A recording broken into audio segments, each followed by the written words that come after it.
18 अक्टूबर 2019 का दिन था जब काल नेमी का रूप धारण करके भगवा वस्त्रों में दो राक्षस हिंदूवादी नेता कमलेश तिवारी के घर में घुसते हैं और सिर तन से जुदा कर देते हैं। सामने से लड़ने की हिम्मत नहीं हुई तो अपना खानदानी तरीका धोखेबाजी और फरेब अपनाया जाता है। बाद में यह कहा जाता है कि हमने शान में गुस्ताखी करने वालों का बदला ले लिया है। कमलेश तिवारी गुस्ताख के रसूल समाजवादी पार्टी यानी कि अखिलेश यादव की सरकार में घोषित किए गए थे।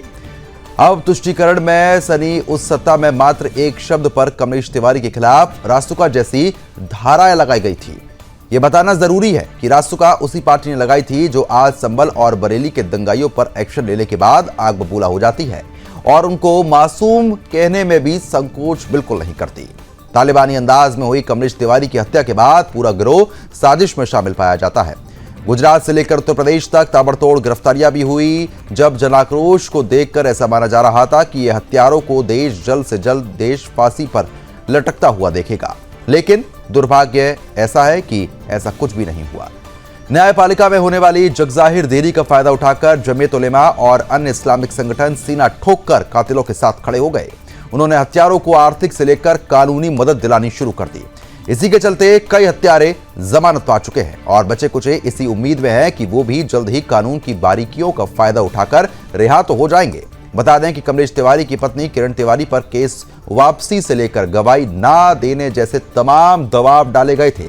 गवाहों को भी डराया गया, धमकाया गया। पीड़िता लगातार सैकड़ों किलोमीटर दूर अदालतों के चक्कर लगातार लगा रही थी।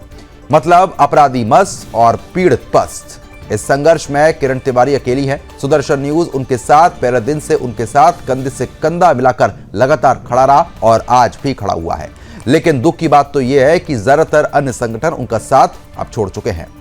इस बढ़े हुए मनोबल का यह दुष्परिणाम रहा कि बाद में कमलेश तिवारी जैसे केसों की झड़ी लग गई। महाराष्ट्र में आपको बता रहे कि उमेश कोल्हे मार दिए गए तो राजस्थान के उदयपुर से उसी तालिबानी अंदाज में कन्हैया लाल का कत्ल कर दिया गया। इसी देरी के चलते अब तो मुस्लिम जुलूसों से सर तन से जुदा करने के लिए जो नारे लगाते हैं वो बड़े ही शान से लगाए जाते हैं। अंत में सवाल तो यह भी उठता है कि अभी और कितने कमलेश तिवारी इस षड्यंत्र का शिकार होंगे और कितने अन्य हत्यारों को जमीयत उलेमा जेल से आजाद करवाएगी। और सबसे अंतिम सवाल यह है कि अपने ही देश में हिंदू आखिरकार क्यों अकेला है।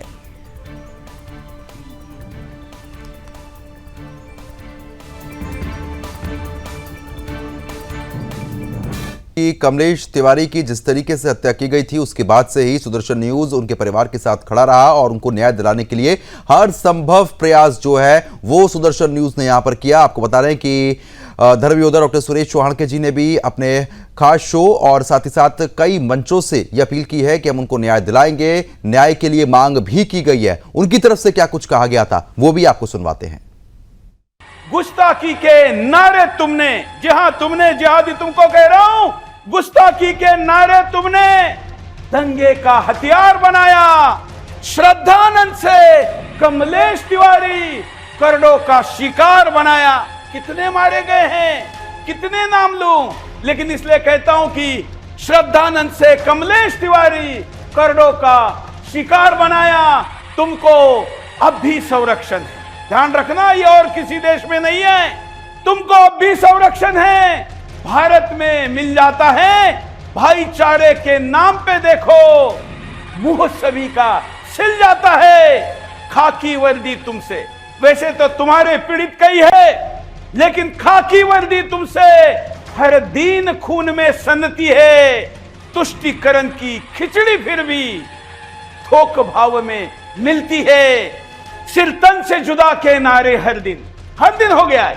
सिर तन से जुदा के नारे हर दिन कानों में अब गूंज रहे। पुरुषार्थ कहां सोया है हिंदू। राणा प्रताप जी पूछ रहे हैं, धैर्य की सीमा कितनी लंबी। आखिर तय करना पड़ेगा। ये अगर तय नहीं करेंगे तो फिर अस्तित्व समाप्त होगा। इसलिए मैं कहता हूं कि धैर्य की सीमा कितनी लंबी, शौर्य हमारा पूछ रहा। सेना हो या सत्य सनातन, उससे ही क्यों जूझ रहा। ऐसे मुद्दों की तरफ लेकर जा रहा हूं जो हिंदुओं को भूलने की बीमारी है। आपको कमलेश तिवारी नाम याद है? आपके लिए मर मिटने वाले लोग आप भूल जाते हैं, इसलिए मैं आपको यह प्रश्न पूछ रहा हूं। कमलेश तिवारी ये उत्तर प्रदेश के हिंदू नेता, आपको याद नहीं होगा क्योंकि भूलने की बीमारी है। हिंदुओं पर कुछ तो दिमाग में जरूर चल रहा होगा, आपको याद नहीं है तो ये देखिए, एक दुबला पतला भगवा वस्त्र पहनने वाला यह हिंदू कार्यकर्ता जिसने गुस्ताखे नबी बोलकर जिन पर जानलेवा हमले करके और पूरे उत्तर प्रदेश में लाखों के मोर्चे निकालकर जिनका सर काटकर लाने के लिए इनाम रखा गया था। मामला 2019 का है, जगह थी लखनऊ। ये आपको अगर याद नहीं होगा, मुस्लिम बहुल अमीनाबाद हत्या के बाद कातिलों ने हिंदू नाम रखकर भगवा वस्त्र पहने थे और मिठाई लेकर मिलने गए थे, पीठ पर वार करने की परंपरा को जारी रखा था।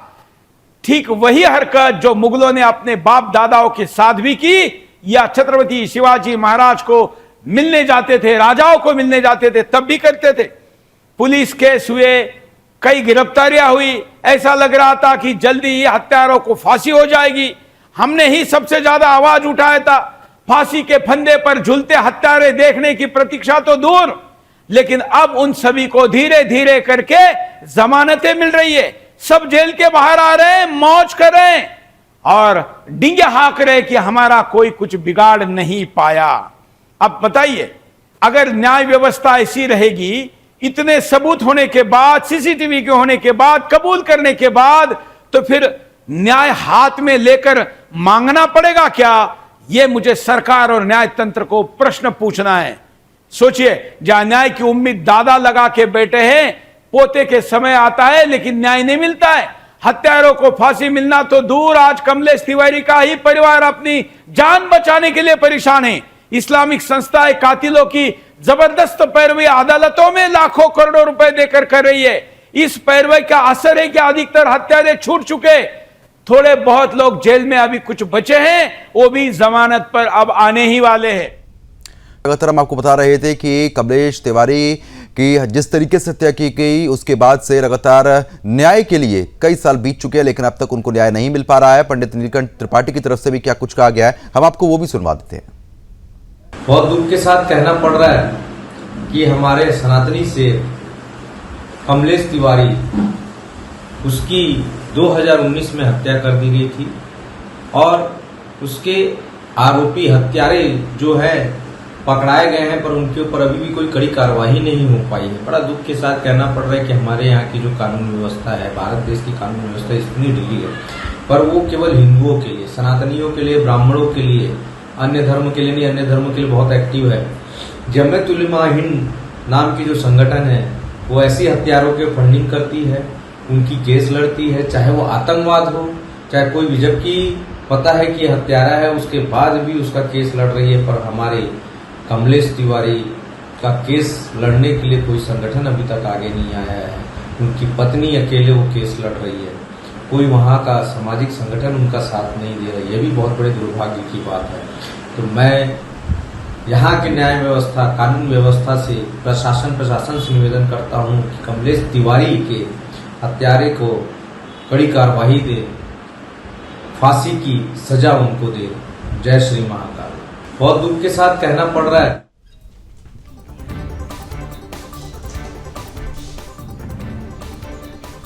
तो फिलहाल जिस तरीके से आप लगातार सुन रहे थे, आपको बता रहे हैं कि कमलेश तिवारी के कातिलों को फांसी दो, ये मांग लगातार उठी थी, लेकिन अब तक इस मांग पर कुछ भी कार्रवाई नहीं हुई है। कई साल बीत चुके हैं, लेकिन उसके बावजूद ये मामला जस का तस बना हुआ है। तरीके से हम लगातार आपको प्रतिक्रिया भी सुना रहे थे और इस अहम मुद्दे पर चर्चा कर रहे थे। स्वर्गीय कमलेश तिवारी जी की पत्नी किरण तिवारी हमारे साथ जुड़ चुकी हैं और उनसे भी जानने की हम कोशिश करेंगे कि कई साल बीत चुके हैं, लेकिन न्याय की स्थिति क्या है। किरण जी, मेरी आवाज पहुंच रही है आप तक?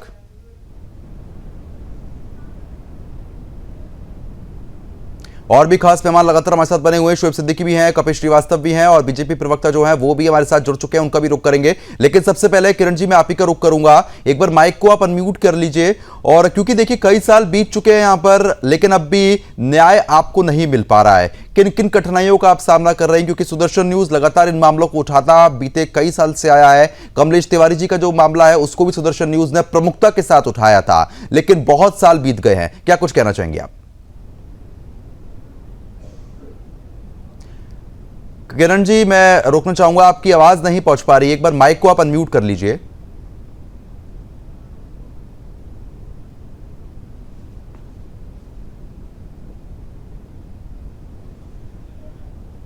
ठीक है, मैं आपके पास तुरंत लौटता हूं।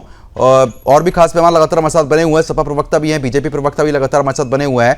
अविरल, क्योंकि देखिए जिस तरीके की स्थिति बनी हुई है, बहुत साल बीत चुके हैं लेकिन अब तक पूरा न्याय नहीं मिला है, और कहना तो यह भी गलत नहीं होगा कि न्याय बिल्कुल भी नहीं मिला है। ऐसी स्थिति क्यों बनी हुई है?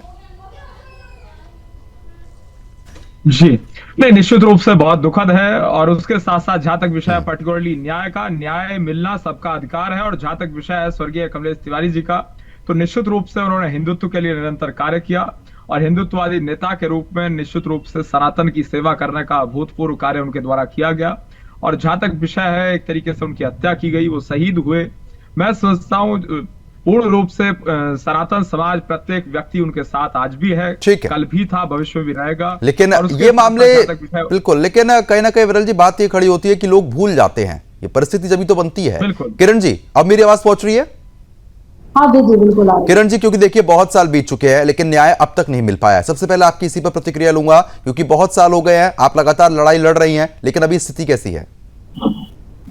अभी तो 6 साल हो चुके, 7वां साल लग गया, लेकिन अभी भी हम कोर्ट कचहरी के चक्कर लगाते हैं। वो भी जाना पड़ता है मुझे प्रयागराज, 200 आना 200 जाना, 400 हो जाता है। लेकिन उसके बावजूद मुझे कोर्ट कचहरी चक्कर लगाने पड़ रहे हैं। वहां पर भी मतलब इस तरीके से देखा जाता है कि सारे एविडेंस होने के बावजूद भी मुझे इतना वहां पे मतलब कि परेशान करना होना पड़ता है कि हम क्या बताएं कि हमको सबको, गरीबों को न्याय ऐसे कैसे क्यों नहीं मिलता है? किसके पास पैसे नहीं, उसको क्या न्याय भारत में नहीं मिलेगा? ये मेरा कहना है भाजपा सरकार से कि हम लोगों के पास इतना पैसा नहीं है कि मोटा मोटा पैसा हम जा करके वकील को दें, इसलिए मुझे न्याय नहीं मिल रहा है। तो क्या हम लोग न्याय की कब तक लड़ाई लड़ते रहेंगे इसी तरीके से? ठीक है, मैं तुरंत आपके पास लौटता हूं, आप हमारे साथ बने रहिएगा। स्वर्गीय कमलेश तिवारी की पत्नी जो किरण तिवारी है, वो भी हमारे साथ लगातार बनी हुई है, खास मेहमान भी हमारे साथ लगातार बने हुए हैं, उनसे भी चर्चा करेंगे। लेकिन इसी बीच टी राजा सिंह की तरफ से क्या कुछ कहा गया इस मामले पर, वो भी सुनिए आप। आज से 6 साल पहले, यानी 18 अक्टूबर 2019 के दिन उत्तर प्रदेश के हमारे हिंदू वीर कमलेश तिवारी जी की हत्या हुई थी। आज ही के दिन लगभग 6 साल बीत गए, अभी तक कमलेश तिवारी जी को जिन लोगों ने हत्या की थी उनको सजा तो नहीं मिली, लेकिन बाज़ाब्ता जमानत पर वो लोग पूरे के पूरे लोग बाहर घूम रहे। जब कमलेश तिवारी जी की हत्या हुई थी, वो समय पर सरकार ने, पुलिस ने, तमाम राजनेताओं ने यहां कहा था कि हम कमलेश तिवारी की हत्या जिन लोगों ने की है उनको फांसी की सजा दिलाएंगे, फास्ट ट्रैक कोर्ट में केस चलेंगे। लेकिन 6 साल बीत गए, ना ही फास्ट ट्रैक कोर्ट का अता है, ना ही पता है, ना ही पुलिस के अधिकारी इस केस को देख रहे हैं। और दुर्भाग्य की बात यह है कि उनका केस इस कोर्ट से उस कोर्ट, उस कोर्ट से इस कोर्ट ट्रांसफर होते जा रहा है। दुर्भाग्य की बात है कि हमारे कमलेश तिवारी जी की धर्मपत्नी, पूरा परिवार इस कोर्ट से उस कोर्ट घूम रहा है कातिलों को सजा दिलाने के लिए। किसी प्रकार का कोई सहयोग नहीं है उनके परिवार को। देखिए क्या हाल है। जो लोग हिंदुत्व का प्रचार करते हैं, हिंदुत्व की सेवा करते हैं, और उन लोगों की हत्या जब हो जाती है तो उनका परिवार हत्यारों को सजा दिलाने के लिए दर बदर घूमता है। आपको पता है कि कमलेश तिवारी जी क्या कसूर था? उन्होंने पर्टिकुलर एक इंसान के ऊपर कमेंट किया था, भगवान नहीं, एक इंसान के ऊपर उन्होंने कमेंट किया था, जो कुछ लोग उसको भगवान कहते हैं। और कुछ लोग नाराज हो गए, जिसमें फरीद उद्दीन शेख, अशफाक शेख और अन्य लोग भी हैं।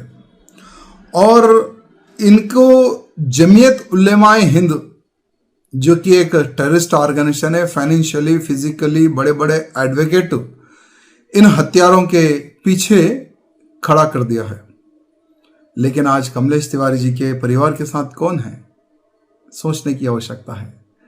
आज हमारा सारा हिंदू समाज कमलेश तिवारी जी को भूल चुका है। उनकी हत्या हुई है, तारीख भी शायद पता नहीं है, लेकिन मेरा कर्तव्य है मेरे हिंदू समाज को समय समय पर उनकी याद दिलाता रहूं।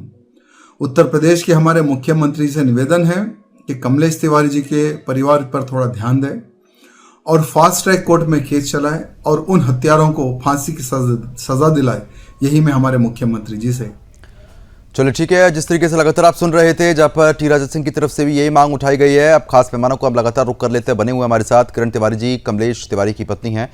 किरण जी, क्योंकि लगातार आपने बताया कि 7वां साल लग चुका है, लंबा संघर्ष आप लगातार लड़ रही हैं, 200 किलोमीटर आना 200 किलोमीटर जाना, ये भी आपने विस्तार पूर्वक बताया, लेकिन न्याय क्यों नहीं मिल रहा है? अधिकारियों से आप मिली होंगी, नेताओं से मुलाकात हुई होगी, फिर इतने लंबे वर्ष क्यों बीत गए? क्योंकि कहा गया था कि फास्ट ट्रैक कोर्ट पे भी केस चलेगा। जिस समय तिवारी जी की हत्या हुई थी उस समय ब्रिजेश पाठक कानून मंत्री थे और उनके पास हमारे जो अधिवक्ता थे वो गए भी थे कि इसको फास्ट ट्रैक में चलाया जाए, लेकिन ये नहीं चल पाया। उसके बाद धीरे धीरे 4-5 साल बीत गया। जब जमानत लोगों की होने लगी और निकलने लगे, तब हाई कोर्ट का जो आदेश आया, इलाहाबाद हाई कोर्ट का आदेश था कि इस पे आगे कार्रवाई क्यों नहीं होती और इसको फास्ट ट्रैक में क्यों नहीं चलाया जाता। उसके बाद मेरा केस जो है फास्ट ट्रैक में चला और 1 साल हो गया। उसमें सारे लोगों के बयान लगभग हो चुके हैं और कल के डेट में अशफाक जो व्यक्ति था, मेन आदमी जो अशफाक था, उसकी कल बेल कैंसिल हुई है। 7-8 महीने से हम लगातार प्रयागराज का रुख करते हैं और जाते रहते हैं और अपने कम से कम 2 वकील मैंने प्राइवेट कर रखा है, जबकि सरकारी वकील का कोई भी मतलब नहीं है। सरकारी वकील फाइल भी नहीं जानता उसमें लिखा क्या है। और अगर हम प्राइवेट वकील अपने नहीं करते तो मेरे दोनों की बेल हो जाती। तो ये चीज हमारे साथ में हो रही, क्योंकि मेरे पास धन नहीं है कि जो हम अपने केस में इतना वकीलों को मतलब कि धन के अभाव की वजह से हम वकील नहीं कर पाते। और हमारे 2 वकील हैं, प्रदीप पांडे और मनोज तिवारी जी, और हमारा भतीजा मयंक पांडे और हम, और हमारे एक अपना जो भी गनर हमारा सुरक्षा गार्ड, यही लोग अपने वहां मेहनत करके जाते हैं। और इसके अलावा सरकार से निवेदन करे, कई बार मुख्यमंत्री जी से मिलने का प्रयास किया मैंने, 3 बार नहीं 4 बार मैंने मिलने का प्रयास किया, लेकिन मुख्यमंत्री जी मुझसे क्यों नहीं मिल रहे हैं, मुझे यही समझ नहीं आती। आखिर उत्तर प्रदेश के मुख्यमंत्री हैं, अब अपनी व्यथा किससे कहें और किससे कहने जाए अगर मुझ पे इतनी समस्याएं हो रही है धन के वजह से। चलिए ठीक है, मैं तुरंत आपके पास लौटता हूं और सीधा इसी बीच लखनऊ आपको लिए चलते हैं, जहां पर रक्षा मंत्री राजनाथ सिंह क्या कुछ कह रहे हैं वो सुनवाएंगे। सफल होगा जब बड़ी कंपनियों के साथ साथ ये छोटी इंडस्ट्रीज भी ग्रो करेंगी। मुझे विश्वास है कि आने वाले समय में उत्तर प्रदेश न सिर्फ मैन्युफैक्चरिंग हब बनेगा, बल्कि छोटे बड़े सभी उद्यमियों के लिए एक इनोवेशन और रोजगार का भी नया एपिसेंटर यह उत्तर प्रदेश साबित होगा। साथियों, इस तरह की सुविधाएं न केवल हमारे देश की सुरक्षा को स्वाभाविक रूप से मजबूत करती हैं, बल्कि हमारी अर्थव्यवस्था को भी नई ताकत देती हैं। और एक मजेदार बात तो यह है कि आज हम सब धनतेरस मना रहे हैं कि आज जब हम धनतेरस मना रहे हैं और इस शुभ दिन पर 4 ब्रह्मोस मिसाइलों की डिलीवरी भी हुई है। जब ये 4 मिसाइलें डिलीवर हो रही हैं तो इससे अच्छा खासा जीएसटी भी सरकार को मिल रहा है। योगी जी ने ध्यान रखा है, ये जो काम हो रहा है उससे हमारे उत्तर प्रदेश सरकार को भी कितना लाभ होगा। अब बताइए, इससे बड़ा धनतेरस गिफ्ट देश के लिए और क्या हो सकता है। तो फिलहाल जिस तरीके से आप रक्षा मंत्री को सुन रहे थे, अब आगे बढ़ लेते हैं और जिस तरीके से खास मेहमान हमारे साथ बने हुए हैं उनका रुख कर लेते हैं। मुस्लिम स्कॉलर भी बने हुए हैं शोएब सिद्दीकी। शोएब जी, मैं आप ही के पास आना चाहूंगा, क्योंकि जिस तरीके से लगभग 7वां साल ये लग चुका है, न्याय अभी नहीं मिल पाया है, लेकिन जब ये घटना हुई थी तो गुस्ताखे नबी कहकर गला काटा गया था। ये सब चीजें क्यों हो रही हैं, ये आपसे मैं समझना चाहूंगा, और ये होता क्या है गुस्ताखे नबी? शर्मा जी, सबसे पहले मैं मुल्क के वजीर आजम नरेंद्र मोदी जी को और रियासत के वजीर आला योगी आदित्यनाथ जी को धनतेरस की दिल के गहराइयों से मुबारकबाद देता हूं और आप सभी को देता हूं। देखिए शर्मा जी, होता क्या है, कानून जी। का एक अपना दायरा होता है जी। देखिए होता क्या है, वो मुकदमा जो चल रहा है, हुस्न इत्तेफाक मैं उस दिन अयोध्या में डिबेट करके लौटा था बाबरी मस्जिद के सिलसिले में, और जब मैं लखनऊ दाखिल हुआ तो यहाँ बहुत बड़ा मामला हो गया था तिवारी जी का। काफी फोर्सें लगी थी। ये हादसा जाहिर सी बात है बहुत संगीन है, और मैं समझता हूं कि जितने लोग यहाँ पे बैठे हैं सभी इसके खिलाफ हैं, मैं भी उसके खिलाफ हूँ।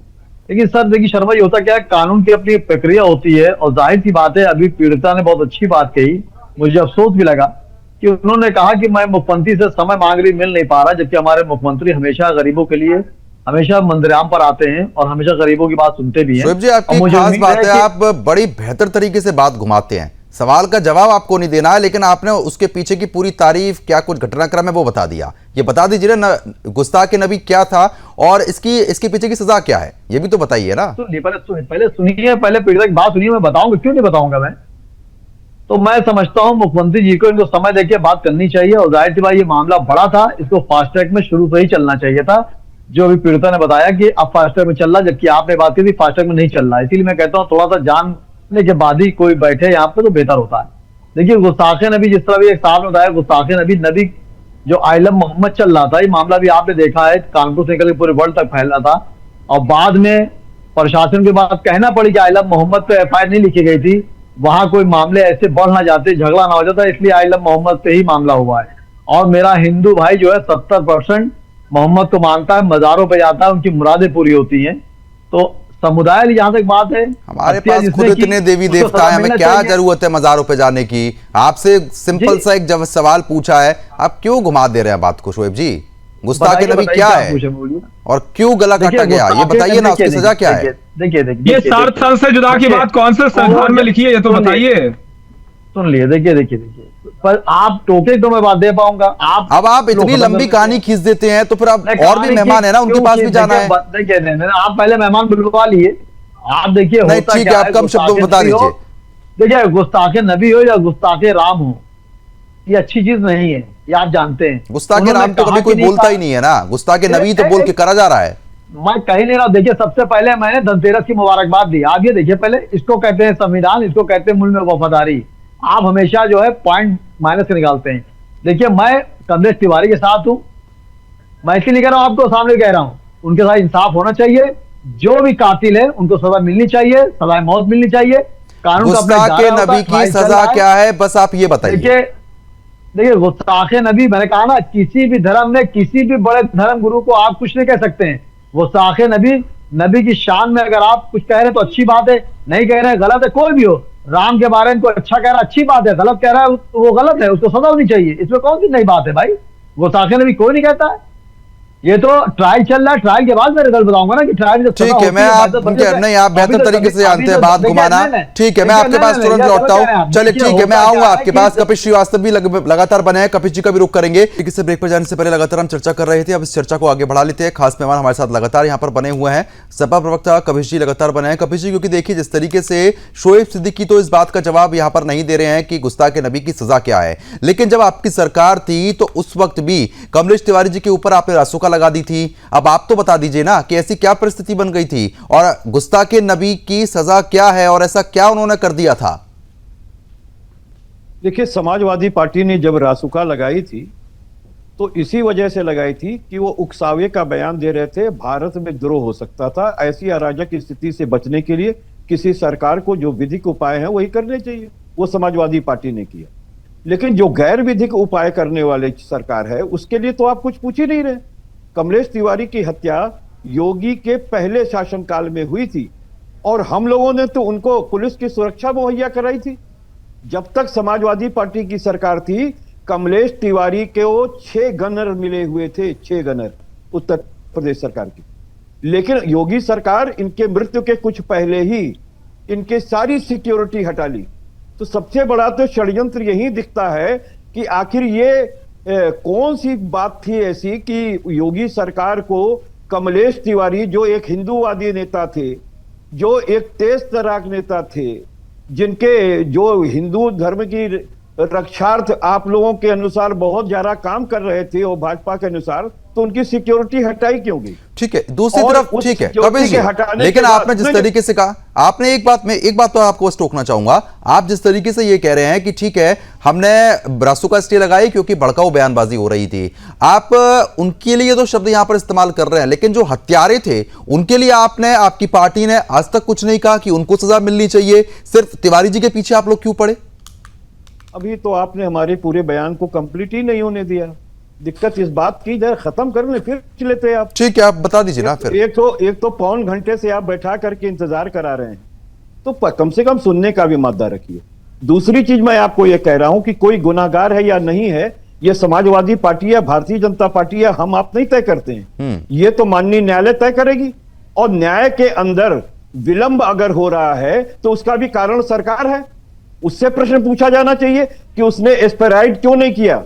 उसको हाई कोर्ट में पहले ही एक ऑर्डर के लिए एप्लीकेशन करना चाहिए था कि ये डेली बाय डेली पे इस केस को लगाया जाए, तो निश्चित रूप से उधर से वो ऑर्डर आ रहा था 6 महीने के अंदर इसका जो है निपटारा कर दिया जाए। अगर फास्ट ट्रैक कोर्ट ना रहे तो हम भी अधिवक्ता इस वजह से आपको कह रहे हैं, आखिर ये एप्लीकेशन सरकार ने क्यों नहीं मूव कराई? क्योंकि अभियोजन पक्ष तो योगी सरकार का है, उन्होंने क्यों नहीं किया? और अगर कोई पत्रावली पे साक्ष्य नहीं है या एविडेंसेस योगी सरकार कलेक्ट करके अच्छी तरीके से सबूत नहीं रख सकी है, तो उसके अभाव में जो है वो अभियुक्तों को निर्दोष मानते हुए कि प्रथम दृष्टया निर्दोष पाते हुए छोड़ा गया और ट्रायल चल रहा है।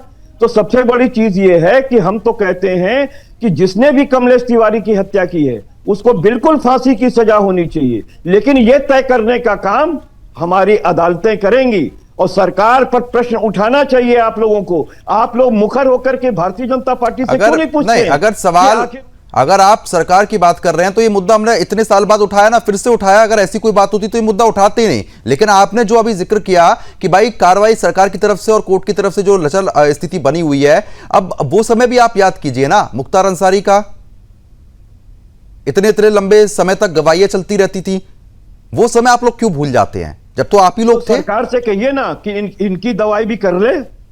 गवाही तो हो ही रही है ना, किरण जी बता तो रही थी, गवाही तो पूरी हो रही है। कहां हो रही है? इस सरकार ने कमलेश तिवारी की हत्या की साजिश की है। अरे अब आपने सरकार पे ही, अब आपने सरकार पे आरोप लगा दी। ठीक है, आप मुझे अविरल जी बताइए, तिवारी की सुरक्षा क्यों हटाई गई? अविरल जी बता दीजिए। समाजवादी पार्टी की सरकार ने दिया था। अविरल जी मुझे बताइए क्यों हत्या जी बिल्कुल, क्यों उनका साथ नहीं दे रहे हैं? देखिए, क्यों हत्यारे बाहर आ रहे हैं? क्यों पर सबूत नहीं प्रस्तुत किया जा रहा है? क्यों जो है वो वादिनी की सहायता योगी सरकार नहीं कर रही है? योगी के पास अगर वो जाती है तो योगी। अविरल जी बोलिए, बात पूरी कीजिए अपने आप। जी बिल्कुल, देखिए जहां तक विषय है, एक तरीके से यहाँ पे मौजूद हैं किरण जी, तो हम लोग पूर्ण रूप से किरण जी के साथ हैं, पूरे परिवार के साथ है, निश्चित रूप से पूरी भारतीय जनता पार्टी, माननीय मुख्यमंत्री योगी आदित्यनाथ, हमारी पूरी सरकार किरण जी के साथ ही है और रहेगी, इसमें कोई कंफ्यूजन नहीं है। और उसके साथ खड़े हैं, किरण जी के साथ मौखिक रूप से न खड़े होइए। मैं ये पूछ रहा हूं कि आपकी सरकार ने आज से 5 साल पहले एस्ट्राइड के लिए एप्लीकेशन हाई कोर्ट के अंदर क्यों नहीं लगाई? क्यों नहीं फास्ट ट्रैक कोर्ट के अंदर आप लेकर के आए? हमें कारण बताइए। कमलेश तिवारी की सुरक्षा क्यों हटाई योगी सरकार ने? कमलेश तिवारी की सुरक्षा, अरे आप बोलने तो दीजिए कपिश जी उनको, आप बोलने नहीं देंगे तो कैसे फिर बोलेंगे वो? चलिए मैं जवाब दे देता हूं। बिल्कुल, देखिए जहां तक विषय किरण जी का, तो मैं बिल्कुल स्पष्ट रूप से इस चीज को कह रहा हूं, पूर्ण रूप से सुरक्षा परिवार के लिए अत्यंत आवश्यक है। उनकी सुरक्षा, मैं सुरक्षा पे ही आ रहा हूं, मैं सुरक्षा पे ही आ रहा हूं, मैं सुरक्षा पर ही आ रहा हूं, मैं कह रहा हूं।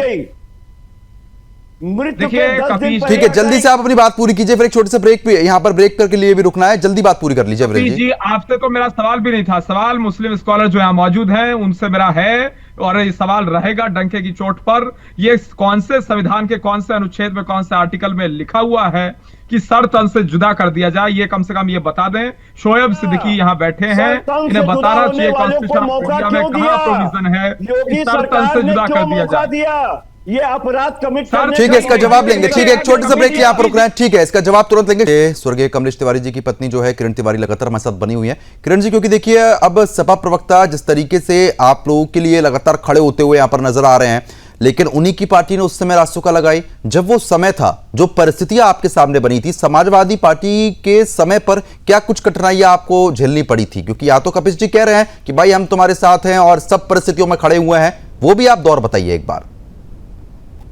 देखिए, जब तिवारी जी के ऊपर जब रास्ता लगा था, उस समय राज्य में मुख्यमंत्री अखिलेश यादव की सरकार थी और केंद्र में हमारे ये राजनाथ सिंह केंद्र में वो थे। लेकिन जब रास्ता लगती तो केंद्र और राज्य से दोनों से सहयोग से ही लगती है। तो अब आप बताइए, और मतलब अगर राज्य चाहेगी तो खाली नहीं हो सकता, उसमें केंद्र की भी सहमति होती। तो राजनाथ सिंह उस समय केंद्र में थे, तब भी तो नहीं रुकी, तब भी तो लगी रास्ता। तो बताइए हम किसका सपोर्ट करें, किसका ना करें, किसका समर्थन करें। ठीक है, आपको उम्मीद है, ठीक है, आने वाले समय में अगर समाजवादी पार्टी आती है तो आपको उम्मीद है कि उस समय आपको न्याय मिलेगा? देखिए, अब उम्मीद हम नहीं कर सकते, मिलेगा तो वो तो अलग की बात है। और सरकार जी की आनी होगी आएगी, जिसकी जानी होगी जाएगी, उस पर हम कुछ बात नहीं कर सकते। लेकिन हम ये चाहते हैं कि उत्तर प्रदेश में मुख्यमंत्री की हमारे भारतीय जनता पार्टी की सरकार है और उनकी सरकार में अगर हिंदूवादी नेता इस तरीके से उसकी मतलब उसको न्याय व्यवस्था नहीं मिल रही है तो ये तो दुर्भाग्य की बात है हम लोगों के लिए। ठीक है, अब आप आखिर में बस ये बता दीजिए कि आपको उम्मीद किससे है? सीएम योगी से आपको उम्मीद है कि अब कार्रवाई होगी, प्रॉपर न्याय मिलेगा? मुझे पूरी उम्मीद है उत्तर प्रदेश के मुख्यमंत्री जी से, और हम मिलना भी चाह रहे थे इसलिए कि हमारे उत्तर प्रदेश के मुख्यमंत्री जी मुझसे मिले, हम अपनी बात उन तक रखें। लेकिन मैंने 4 बार लेटर लगाया। चलिए ठीक है, बिल्कुल आपने सही कहा कि आपको मुख्यमंत्री योगी से उम्मीद है और जल्द ही इस मामले में न्याय। हम भी यही कोशिश करने की यहाँ पर लगातार कोशिश कर रहे हैं और इस मुद्दे को हमने एक बार फिर से भी उठाया है। चलिए, आप सभी का बहुत बहुत शुक्रिया हमारे साथ जुड़ने के लिए और इस मुद्दे पर विस्तार पूर्वक यहाँ पर चर्चा करने के लिए। तो फिलहाल आपको बता दें कि कई साल यहाँ पर बीत चुके हैं, लेकिन अब जिस तरीके से किरण तिवारी ने ये उम्मीद जताई है कि उनको सीएम योगी से यहाँ पर उम्मीद है कि जल्द ही इस मामले पर न्याय आए और दोषियों को सख्त सजा मिले। अभी के लिए सिर्फ इतना ही। नमस्कार।